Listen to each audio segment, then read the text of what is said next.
Hi everyone, स्वागत है आपका अपने चैनल नवीन वर्चुअल क्लासरूम में। आज हम डिस्कस कर रहे हैं चैप्टर 8 के एक्सरसाइज 8.2 के क्वेश्चन नंबर 2 के स्मॉल क्वेश्चंस। और इससे पहले वाली सेशन में बेसिकली हमने डिस्कस किया था trigonometric ratios of specific angles, यानी कि जो हमारी ये टेबल है, इन टेबल के अंदर जो ट्रिग्नोमेट्रिक रेशियोज दिए गए हैं, sine theta, cosec theta, cos theta, sec theta, tan theta, cot theta.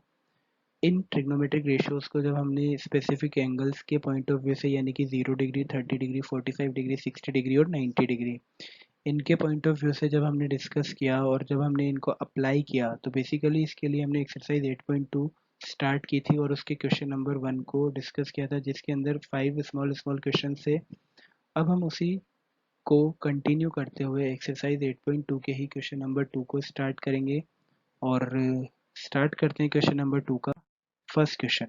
Basically ये एक एमसीक्यू यानी कि मल्टीपल चॉइस क्वेश्चन है, बट हमें यहाँ पर इतना बताना है कि like 2 10 30 degree upon 1 plus 10 square 30 degree का answer option A, option B, option C और ऑप्शन डी में से कौन सा होगा। इसके बाद हमें हमारा जो आंसर है उसको जस्टिफाई भी करना है, यानी कि उसको वेरीफाई करना है, प्रूव करना है। तो सब अगर हम देखें, अभी जो हमारा फर्स्ट क्वेश्चन है उसका जो राइट आंसर है साइन 60 डिग्री है। अब ये कैसे आया, उसके लिए हमें चलना पड़ेगा नेक्स्ट स्लाइड पे। तो हम देखते हैं 2 10 30 degree upon 1 plus 10 square 30 degree. अब क्योंकि 10 30 degree is equal to 1 upon root 3, तो जहाँ जहाँ पर 10 30 डिग्री लिखा हुआ है वहाँ पर हम उसकी वैल्यू 1 अपॉन रूट 3 को रिप्लेस कर देंगे। यानी कि अगर हम न्यूमरेटर वाली पोजीशन पे बात करें, 2 10 30 डिग्री, 2 10 30 डिग्री को अगर मैं न्यूमरेटर वाली पोजीशन देखूँ तो यहाँ पर मैंने लिखा है 2 मल्टीप्लाई 1 अपॉन रूट 3। फिर हम डिनोमिनेटर वाली पोजीशन देखें, 10 स्क्वायर रूट 3, तो 10 स्क्वायर रूट 3 को हम बेसिकली 10 30 का होल स्क्वायर लिख सकते हैं, यानी कि 1 प्लस फिर ब्रैकेट में 10 30 की वैल्यू यानी कि 1 अपॉन रूट 3 आ गई और ब्रैकेट के बाहर हमने स्क्वायर लिया। इस तरीके से हमारी जो वैल्यू पुट करने की प्रोसेस है वो कंप्लीट हुई। अब हम स्टार्ट करते हैं सॉल्यूशन। तो 2 मल्टीप्लाई 1 अपॉन रूट 3, जो ये है हमारा फर्स्ट सेकेंड लाइन का जो न्यूमरेटर वाला पार्ट है, 2 मल्टीप्लाई 1 अपॉन रूट 3, वो बेसिकली बन जाएगा 2 मल्टीप्लाई 1 यानी कि 2 और अपॉन में रूट 3। फिर डिनोमिनेटर वाला जो प्रोसेस है वहाँ पर 1 अपॉन रूट 3 का स्क्वायर है, रूट 3 का स्क्वायर 3 हो जाएगा और 1 का स्क्वायर 1 ही रहेगा, यानी कि 1 प्लस 1 अपॉन 3। तो 2 upon root 3 as it is साथ में चलेगा, बट 1 प्लस 1 अपॉन 3 की अगर हम बात करें तो 3 यहाँ पर एज अ एलसीएम काम करेगा। और जो यहाँ पर 1 आप देख रहे हैं जो मैंने अंडरलाइन से शो किया है, वो 1 डायरेक्टली एलसीएम वाले 3 से मल्टीप्लाई होकर के 3 बन जाएगा। और क्योंकि 3 एलसीएम के लिए हमने 1 अपॉन 3 वाला जो देखा, तो 3 से 3 ये डिवाइड होकर के 1 देगा और 1 से 1 मल्टीप्लाई होकर के 1 आएगा।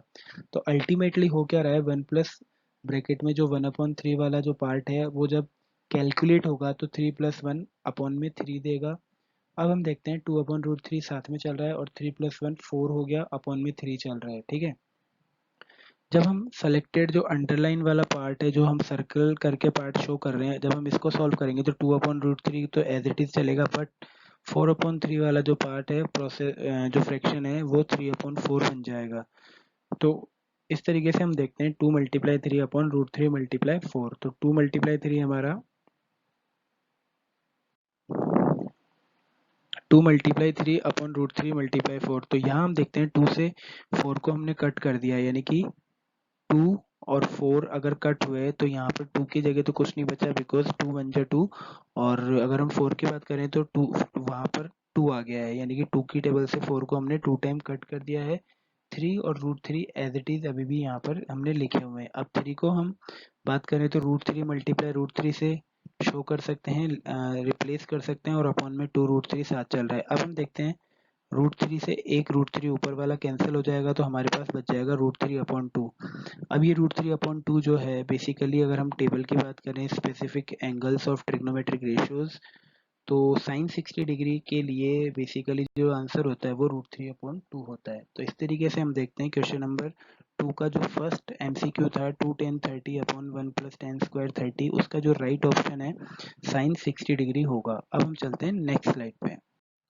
यहाँ पर सेकंड क्वेश्चन जो बेसिकली दिया गया है, हम देखते हैं 1 plus 10 square 45 degree upon, sorry, actual में न्यूमरेटर में दिया गया है 1 minus tan square 45 degree upon 1 plus ten square 45 degree. तो 4 ऑप्शन इसके भी अवेलेबल हैं, जिनमें से डी ऑप्शन यानी कि 0 को फाइनल आंसर हमने बताया है। अब ये कैसे आया, इसके लिए चलते हैं नेक्स्ट स्लाइड पे। तो 1 minus tan square 45 upon 1 plus ten square 45। अब क्योंकि टेन 45 की वैल्यू किसके बराबर है, 1 के बराबर, तो जहाँ पर टेन 45 है वहाँ पर आ जाएगा 1। तो जो न्यूमरेटर वाला पार्ट है जिसको मैंने एरो से शो किया है, 1 माइनस टेन स्क्वायर 45 है, तो 1 माइनस टेन 45 की जगह हमने रखा 1, और क्योंकि ये स्क्वायर में था तो 1 माइनस 1 के बाद ये जो 45 की जगह टेन 45 की जगह हमने 1 रखा है उसको हमने स्क्वायर में रखा।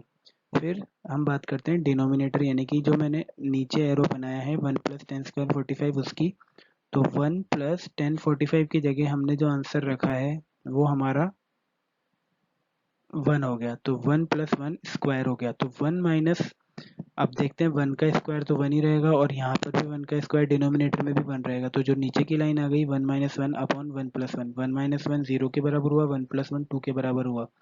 जब किसी नंबर को हम 0 से डिवाइड करते, जब हम 0 को किसी नंबर से डिवाइड करते हैं तो हमारा रिजल्ट 0 ही आता है। तो इस तरीके से जो क्वेश्चन नंबर 2 था उसका जो सेकंड पार्ट है उसका जो आंसर आ रहा है वो 0 होगा। तो ये हमारा फाइनल आंसर था और ये क्वेश्चन नंबर 2 का डी ऑप्शन था। अब चलते हैं नेक्स्ट पार्ट पे। क्वेश्चन नंबर 2 के थर्ड क्वेश्चन की अगर बात करें तो गिवन है sin 2a is equal to 2 sin a is true when a is इधर 0 डिग्री 30 डिग्री 45 और 60 डिग्री। तो 0 डिग्री इसका फाइनल आंसर है। ये आंसर कैसे आया इसके लिए चलते हैं नेक्स्ट स्लाइड पे। सबसे पहले हम कंसिडर करते हैं कि हमें क्या गिवन है, तो sin 2a is equal to 2 sin a। अगर ये हमें गिवन है तो उसके लिए हम मान के चलते हैं कि if a is equal to 0 degree, हमें बेसिकली ये प्रूव करना है कि sin 2a की वैल्यू 2 sin a के बराबर है क्या। यानी कि अगर हम यहाँ पर क्वेश्चन मार्क अज्यूम करके चलें तो सबसे पहले हम LHS लेते हैं। LHS हमारा sin 2a यानी कि इक्वल टू के लेफ्ट वाला पार्ट होगा। अब हम a की वैल्यू 0 से रिप्लेस कर देंगे तो 2 मल्टीप्लाई 0 यानी कि साइन 2 मल्टीप्लाई 0 हुआ साइन 0 डिग्री, यानी कि ये फाइनली आपका 0 के बराबर होगा according to the table which we discussed in previous session. अब हम RHS की बात करें जो कि 2 साइन a है, जहाँ पर a को हमने 0 डिग्री से रिप्लेस किया हुआ है। आप देखें तो अल्टीमेटली साइन 0 डिग्री क्योंकि 0 के बराबर होता है तो 2 मल्टीप्लाई 0 यानी कि ये भी 0 हुआ। तो इस तरीके से जब एंगल ए हमने 0 रखा गिवन क्वेश्चन में तो LHS RHS दोनों इक्वल आए। So for a is equal to 0 degree we can say that LHS is equal to RHS। अब हम स्टार्ट करते हैं नेक्स्ट क्वेश्चन। नेक्स्ट क्वेश्चन में गिवन है 2 tan 30 degree upon 1 minus tan square 30 degree. तो इसके 4 ऑप्शन है जिनमें से करेक्ट आंसर है 10 60 डिग्री। तो डिस्कस करते हैं कि ये कैसे आएगा। 2 tan 30 degree upon 1 minus tan square 30 degree, तो tan 30 डिग्री का जो टेबल के अकॉर्डिंग वैल्यू है 1 अपॉन रूट 3 होता है, तो हमने वो वैल्यू क्वेश्चन में tan 30 की जगह रिप्लेस किया, तो 1 अपॉन रूट 3 न्यूमरेटर वाली पोजीशन पे और 1 अपॉन रूट 3 स्क्वायर डिनोमिनेटर वाली पोजीशन पे। तो 2 multiply 1 upon root 3 2 upon root 3 हुआ। 1 माइनस 1 अपॉन रूट 3 का स्क्वायर हम जानते हैं 1 अपॉन 3 होता है, तो हमने वो यहाँ रिप्लेस कर दिया 1 अपॉन 3 से। जब 1 माइनस 1 अपॉन 3 को हमें सॉल्व करना है तो 3 एज अ LCM काम करेगा, और क्योंकि 1 के पास कोई डिनोमिनेटर अवेलेबल नहीं है तो 3 और 1 आपस में डायरेक्टली मल्टीप्लाई हो जाएंगे 3, और ये जो 3 है नेक्स्ट 1 अपॉन 3 के साथ जब कैलकुलेट होगा तो 1 अपॉन 3 वाला जो 3 है वो LCM से डिवाइड होकर के 1 बनेगा, यानी कि 3 1 जा 3, और उसको जब 1 से 1 को मल्टीप्लाई किया तो 1 बच गया। इस तरीके से 2 अपॉन रूट 3 तो साथ में एज इट इज अभी भी चल रहा है आप देख सकते हैं, बट 3 माइनस 1 अपॉन 3 यानी कि 2 अपॉन 3। जब हम 2 अपॉन रूट 3 अपॉन 2 अपॉन 3 को सॉल्व करेंगे तो 2 अपॉन रूट 3 तो एज इट इज रहेगा, बट 2 अपॉन 3 3 अपॉन 2 बन जाएगा, और साथ में डिवाइड का साइन जो था वो मल्टीप्लाई में कन्वर्ट हो जाएगा। तो अब देखते हैं 2 से 2 यहाँ पर आप कैंसिल कर सकते हैं और 3 अपॉन रूट 3 यहाँ पर बच जाता है। 3 अपॉन रूट 3 को जब आप रूट 3 मल्टीप्लाई रूट 3 यानी कि ये जो 3 है इसको आप रूट 3 मल्टीप्लाई रूट 3 लिख सकते हैं, और अपॉन में रूट 3 साथ चल रहा है तो रूट 3 से रूट 3 कैंसल, आपके पास आंसर बचा रूट 3, और root 3 according to the table which we discussed in previous session 10 60 degree के बराबर होता है। तो इस तरीके से हमारे क्वेश्चन नंबर 2 का जो फोर्थ क्वेश्चन था MCQ था उसका आंसर आया 10 60 डिग्री। तो आज का सेशन हम समाप्त करते हैं यहीं पे। Thank you so much.